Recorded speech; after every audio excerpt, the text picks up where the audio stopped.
Trump ne s'est pas présenté avec un programme, là. Non. Il a fait la réplique Le programme, de 2016. c'est lui. Le programme, c'est lui, qu'il n'a pas du tout évoqué l'alternative éventuelle à l'Obamacare qui voulait démanteler. Enfin, en fait, en gros, il n'y avait rien. Il n'y avait que la puissance du personnage, la puissance de sa rhétorique performatrice et qui allait rassurer, et ça a fonctionné. C'est quand même assez fabuleux.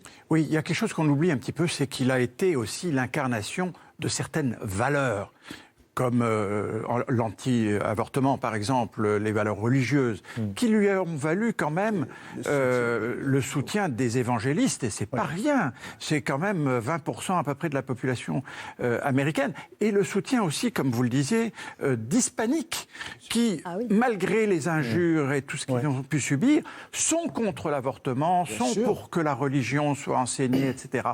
Donc ça compte vraiment. Sans le soutien des évangéliques, il n'y aurait pas eu de trumpisme. J'étais très impressionné hier de notre reportage, justement, en Floride, où l'on entendait s'exprimer beaucoup d'hispaniques, et en fait, ils continuent de nous parler de la peur du communisme. Oui. Voilà. Oui, c'est spécial à la Floride. Floride, J'entends bien, mais si vous voulez, c'est quelque chose.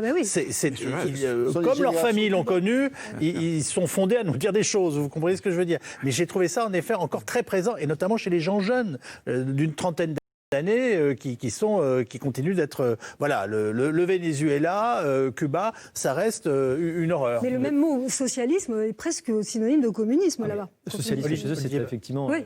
On ne se rend pas compte. Hein, c'est pas du tout. C'est un gros mot, évidemment. Un peu comme libéralisme chez nous. C'est l'équivalent, si vous voulez. C'est pas faux. Alors, il faudrait un petit peu de juste milieu, effectivement, à chaque fois. Mais puisqu'on parlait de chômage et combien l'emploi, c'est fondamental, il faut le redire qu'avec Trump, c'est descendu à 3%. Le chômage était extraordinaire. Évidemment, avec le Covid, ça avait bondi. On avait atteint les 14%, mais on avait détruit 20 millions d'emplois en quelques mois. Mais c'est là qu'il faut voir la résilience incroyable de cette économie. Il y a 10 millions d'emplois déjà qui ont été recréés. Aujourd'hui, le taux de chômage, il est à 6,9%. C'est-à-dire qu'il est à nouveau redescendu. Nous, on rêverait d'avoir 6,9% dans les époques de croissance. Alors évidemment, c'est pas tout à fait comparable parce qu'il y a beaucoup de gens, en fait, il y a un taux d'emploi qui est bas. Il y a beaucoup de gens qui sortent du marché, qui s'inscrivent pas réellement. Donc les chiffres sont pas totalement comparables, mais il y a quand même cette idée de résilience. Et en effet, l'emploi est premier. Si vous n'avez pas d'emploi, vous êtes mort. Et l'emploi revient très très vite dès qu'il y a un peu de croissance.